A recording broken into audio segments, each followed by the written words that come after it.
Apakah Asy'ariyah dan Maturidiyah itu pasti benar? Iya, keyakinan, nggak boleh tidak. Kalau kita meragukan kebenaran Asy'ariyah Maturidiyah bermasalah itu. Ini masalah akidah. Asy'ariyah Maturidiyah adalah membawa madhaj yang benar dalam akidah. Benar dan harus kita yakin benar, nggak boleh diganggu. Ini akidah. Cuman apakah yang di luar Asy'ariyah Maturidiyah itu pasti sesat? Oh enggak. Mungkin sekali ada kelompok-kelompok lain dinisbatkan kepada seorang guru besar pada waktu itu yang mereka tidak mengatasnamakan Asy'ariyah dan Maturidiyah, mereka akidahnya benar. Siapa mereka? Semua kelompok yang catatannya sederhana, yang tidak bertentangan dengan apa yang sudah disepakati dalam akidah Asy'ariyah Maturidiyah. Atau orang yang bermazhab Imam Syafi'i yang terkenal adalah Imam Abu Hasan Al-Asy'ari. Tetapi ahibati fillah, Abu Hasan Al-Asy'ari ini dia tidak berjumpa dengan Imam Syafi'i rahimahullahu taala. Dia tidak berjumpa dengan Imam Syafi'i. Sehingga Abu Hasan Al-Asy'ari ini karena dia lahir pada tahun 260 Hijriah, meninggal pada tahun 324 Hijriah. Imam Syafi'i meninggal pada tahun 204. Imam Abu Hasan ini baru lahir pada tahun 260 Hijriah. Berarti jaraknya ada sekitar 56 tahun. Jadi dia tidak berjumpa dengan Imam Syafi'i rahimahullahu ta'ala. Dan ini adalah salah satu yang mengikuti mazhab Imam Syafi'i. Kemudian ada namanya Imam Al-Juwaini.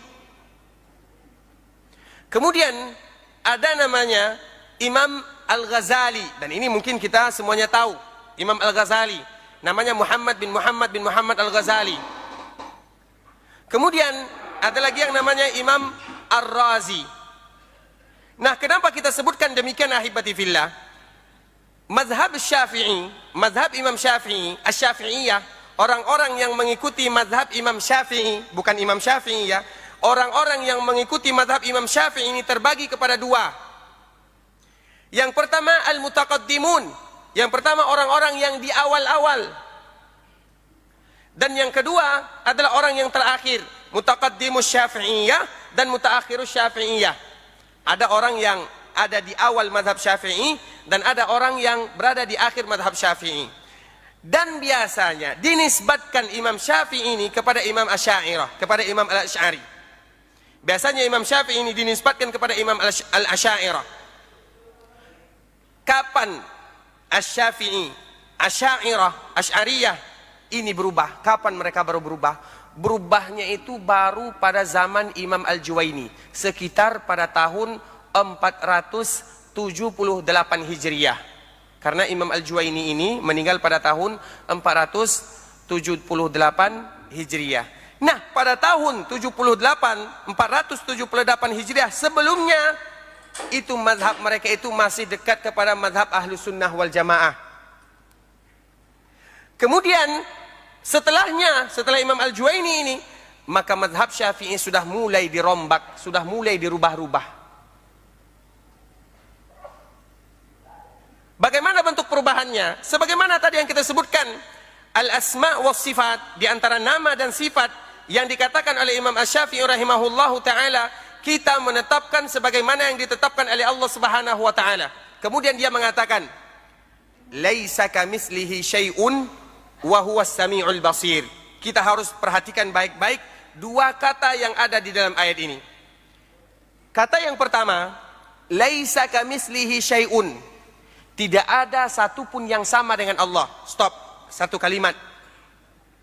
Kemudian kalimat yang kedua, wa huwas samiul basir. Dan dia yang maha mendengar dan dia yang maha melihat. Potongan kalimat yang pertama, Allah mengatakan tentang dirinya bahwa tidak ada satupun yang sama dengan Allah Subhanahu wa taala. Dan kita yakini tidak ada satupun yang sama dengan Allah Subhanahu wa taala. Potongan yang kedua, wa huwas samiul basir, dan Allah yang maha mendengar dan yang maha melihat. Potongan ayat pertama mengatakan tidak ada yang sama. Potongan ayat yang kedua, Allah maha mendengar dan maha melihat. Ketika Allah maha mendengar, Allah mendengar atau tidak? Mendengar atau tidak? manusia, kita mendengar atau tidak? Samakah pendengaran Allah dengan kita? Kita kembalikan kepada ayat laisa kamitslihi syai'. Tidak ada satupun yang sama dengan Allah. Kemudian Allah mengatakan tentang dirinya, Dia Maha mendengar dan Maha melihat. Sedangkan kita sebagai manusia mendengar atau tidak? Melihat atau tidak? Apa dalilnya kita mendengar dan melihat? Ada di dalam surah Al-Insan. Ayo anak-anak, siapa yang bisa? Silakan. Faja'alnahu sami'an basira. Kami jadikan manusia tersebut, kemudian kami berikan kepada mereka sami'an basira, mendengar dan melihat. Ini untuk kita sebagai manusia. Allah juga mengatakan tentang dirinya bahwa Allah Maha mendengar dan Maha melihat. Manusia mendengar dan melihat. Allah pun mengatakan tentang dirinya, Dia mendengar dan Maha melihat. Tetapi awal ayat tadi, laisa kamitslihi syai', tidak sama dengan Allah. Berarti Allah mendengar, iya. Allah melihat, iya. Allah mengetahui, iya. Allah punya tangan, iya. Allah punya wajah, iya. Manusia punya tangan, iya. Manusia juga punya wajah, iya. Tetapi tidak sama. Itulah artinya tidak ditakwilkan dan tidak ditafwidkan. Bukan berarti kita mengatakan wajah Allah itu sama dengan wajah kita. Tidak. Ahlus sunnah wal jamaah tidak pernah mengatakan seperti itu. Kita mengatakan ketika manusia mempunyai wajah, Allah juga mempunyai wajah. Bukan berarti sama. Kenapa? Karena Allah tadi mengatakan laisa kamitslihi syai', tidak ada satupun yang sama. Dan inilah yang dikatakan oleh Imam Syafi'i rahimahullahu taala ketika memberikan kepada Allah tentang sifat-sifat Allah Subhanahu wa taala. Karena Allah itu mempunyai sifat, ada yang namanya sifat khabariyah. Sifat khabariyah, khabar itu bahasa kitanya kabar. Sifat yang tidak boleh kita sifatkan kepada Allah kecuali dengan ayat yang jelas. Seperti Allah mempunyai tangan. Apa dalilnya? Bal yadahu mabsutatan. Allah mempunyai dua tangan. Allah yang mengatakan. Allah mempunyai mata, sebagaimana yang di dalam ayat Allah Subhanahu wa taala, dalam firman Allah Subhanahu wa taala. Allah mempunyai wajah, sebagaimana yang ada di dalam firman Allah Subhanahu wa taala. Kita tidak menafikan, tetapi kita tidak mentakwilkan. Tangan Allah, ya tangan Allah. Bagaimana bentuk tangan Allah? Itu bukan urusan kita. Sebagaimana tadi kita sebutkan, kita membahas tentang sayap malaikat saja belum bisa. Bagaimana nanti kita membahas tentang Allah Subhanahu wa taala? Hanya saja Allah mengatakan tentang dirinya, Allah mempunyai tangan. Selesai, sudah, tanpa ditakwil dan tanpa ditafwid. Takwil itu tanpa dicari makna yang lain. Allah mempunyai tangan, maksudnya Allah mempunyai kekuasaan. Tidak seperti itu mazhab Ahlus Sunnah dan tidak seperti itu mazhab Imam Syafi'i. Allah mempunyai tangan berarti Allah itu mempunyai kekuatan. Imam Syafi'i tidak pernah mengatakan seperti ini. Allah mempunyai mata bukan berarti semua kita mata, atau maksud daripada mata Allah itu adalah pengawasan Allah Subhanahu wa taala. Mata Allah, ya mata Allah, pengawasan Allah berbeda dengan mata dengan pengawasan. Nah, itu namanya takwil. Nah, mazhab Imam Syafi'i rahimahullahu taala tidak pernah Imam Syafi'i mentakwil. Kemudian yang kedua, tafwid. Tafwid itu artinya kita serahkan sajalah kepada Allah, hanya Allah yang tahu. Misalnya Allah punya tangan atau tidak, Allah saja yang tahu. Ini jawaban seperti ini betul atau salah? Tafwid itu supaya kita lebih jelas. Tafwid itu adalah orang yang tidak memiliki keyakinan. Kenapa tafwid itu tidak boleh? Karena tafwid itu, Allah punya tangan atau tidak? Saya tidak tahu, itu serahkan kepada Allah. Berarti dia tidak memiliki keyakinan. Keyakinannya apa? Berarti dia tidak tahu tentang nama dan sifat-sifat Allah Subhanahu wa taala. Sehingga kenapa takwil dan tafwid ini dilarang di dalam agama kita? Orang yang takwil yaitu mencari arti yang lain. Yang tafwid berarti mereka yang tidak mempunyai keyakinan. Mereka tidak tahu tentang Allah Subhanahu wa taala. Berarti Allah mendengar atau tidak? Kita serahkan kepada Allah yang tahu. Allah melihat atau tidak? Allah yang tahu. Allah berilmu atau tidak? Allah yang tahu. Berarti dia tidak meyakini tidak ada keyakinannya. Dia tidak meyakini apapun tentang Allah Subhanahu wa taala. Mazhab Imam Syafi'i rahimahullahu taala tidak takwil dan tidak tafwid. Jadi bagaimana? Ketika Allah mengatakan tentang sifatnya, berarti Allah seperti itu. Bagaimana sifatnya? Tidak usah kita bahas, karena itu bukan jangkauan ilmu kita. Sebagaimana tadi yang kita bahas, makhluk Allah saja tidak bisa kita bahas, apalagi dengan Allah Subhanahu wa taala. Kemudian ahibati fillah, kita tambah sedikit lagi. Kemudian sifat Allah itu sebagaimana tadi yang kita sebutkan, ada sifat khabariyah. Khabariyah itu sesuatu yang hanya ada dalilnya. Kenapa kita mengatakan Allah mempunyai wajah? Ada dalilnya. Itu namanya sifat khabariyah. Ada lagi namanya sifat fi'liyah, yaitu perbuatan Allah Subhanahu wa taala. Allah Subhanahu wa taala turun, Allah Subhanahu wa taala bersemayam di atas arasy, itu namanya perbuatan Allah Subhanahu wa taala. Dan itu tidak bisa dipungkiri. Dan Imam Ahmad mengatakan, apa kata Imam Ahmad rahimahullahu ta'ala?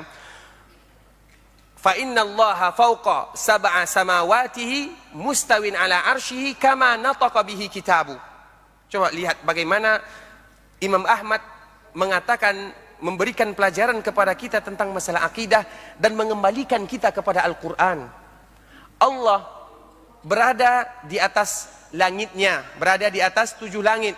Kemudian bersemayam di atas arasnya, kama nataqa bihi kitabuh, sebagaimana yang Allah katakan di dalam kitabnya. Jelas Imam Syafi'i itu ingin mengembalikan kita kepada Al-Quran, ingin mengembalikan kita kepada sunnah Rasulullah SAW. Nah, ini keyakinan Imam Syafi'i tentang nama dan sifat-sifat Allah Subhanahu wa taala. Kemudian kita bacakan secara singkat saja ahibati fillah. Kemudian bagaimana pula pendapat Imam Syafi'i rahimahullahu taala tentang masalah qadar? Banyak tersebar bahwa Allah itu, dan diantaranya salah satunya adalah keyakinan orang-orang yang menisbatkan dirinya kepada Imam Asy'ariyah. Ada namanya Kasbul Asy'ari. Kasbul Asy'ari itu Allah baru mengetahui setelah sesuatu itu terjadi. Boleh atau tidak? Allah baru mengetahui setelah sesuatu itu terjadi. Dan ini sangat berbahaya ahibati fillah. Tidak mungkin Allah mengetahui setelah sesuatu itu terjadi.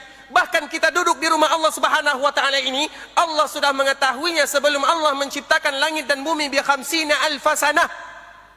50.000 tahun lamanya sebelum Allah menciptakan langit dan bumi, Allah sudah mengetahui bahwa fulan ada di Masjid Abu Darda mendengarkan pengajian judulnya ini dan ini. Allah semuanya sudah tahu. Nah, bagaimana tanggapan Imam Syafi'i rahimahullahu ta'ala?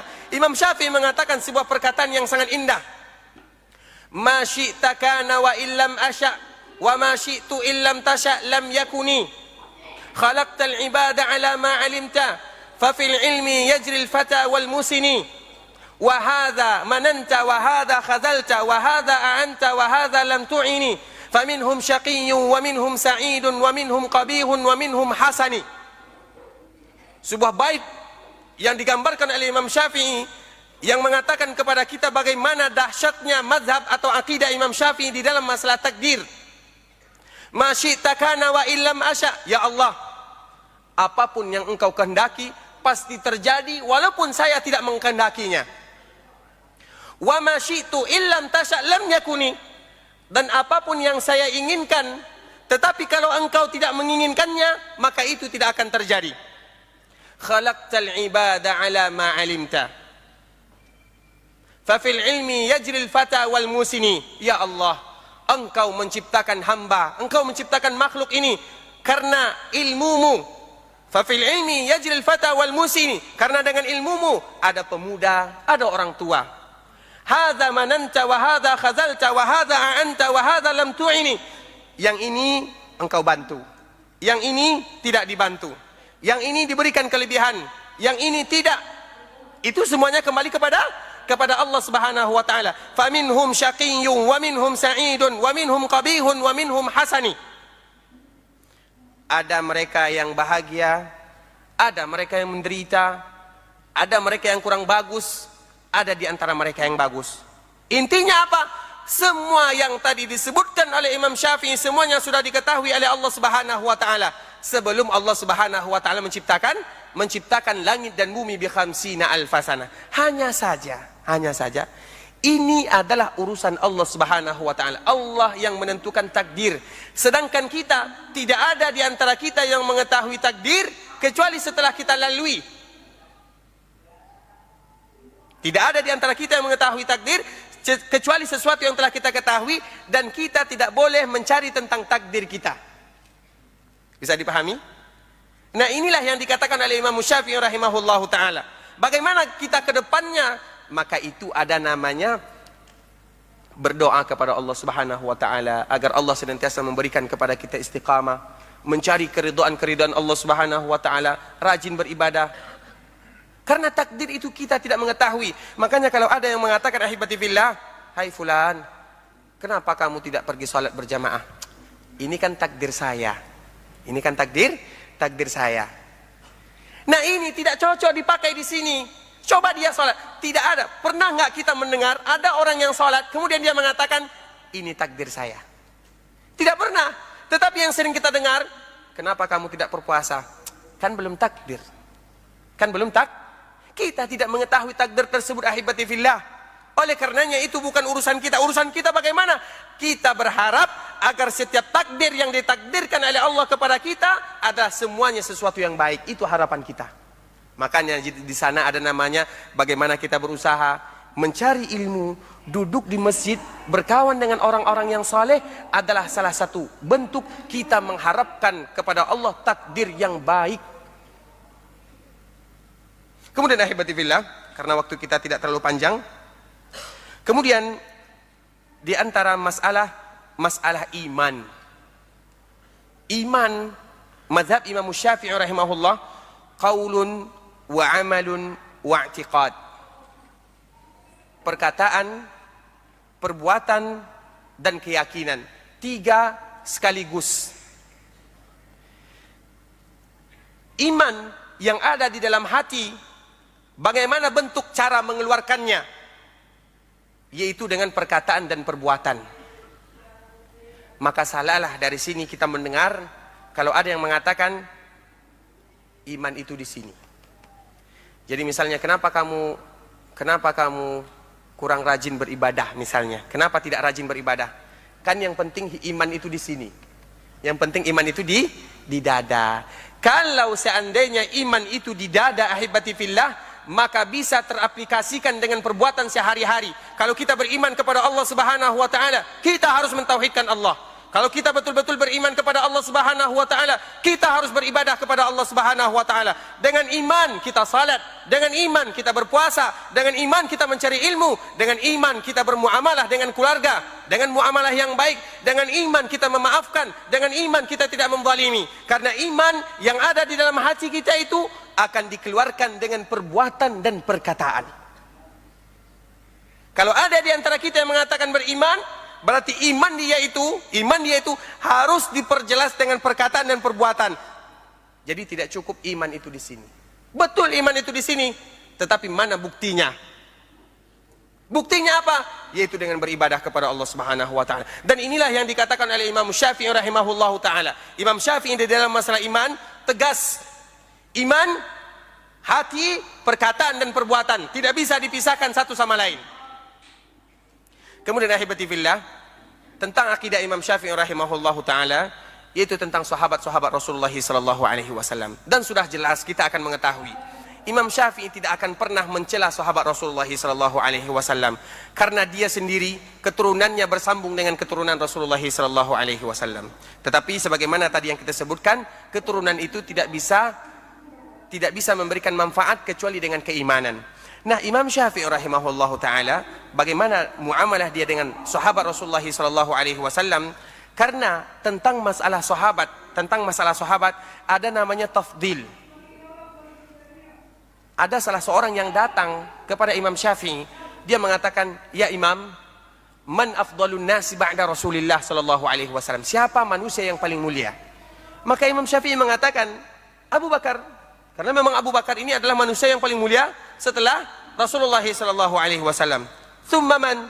Tsumma Umar. Kemudian Umar. Kemudian orang tersebut bertanya lagi, "Tsumma man?" Kemudian siapa lagi? thumma Utsman. Maka orang tadi yang bertanya, langsung dia lari. Kenapa harus Utsman yang ketiga?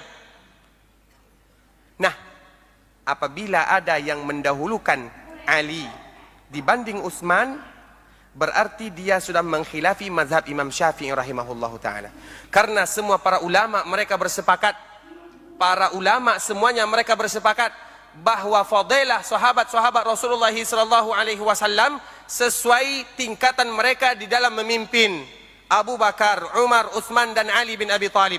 Dan ini adalah mazhab akidah Ahlus Sunnah wal Jamaah, dan salah satu yang menekankan adalah imam kita Imam Syafi'i rahimahullahu taala. Imam Syafi'i mengatakan Abu Bakar, Umar, Utsman dan Ali. Karena biasanya semua orang Sunnah ataupun Syiah semuanya bersepakat Abu Bakar dan Umar itu adalah manusia yang terhebat. Tetapi mereka berselisih di dalam masalah Utsman dan Ali.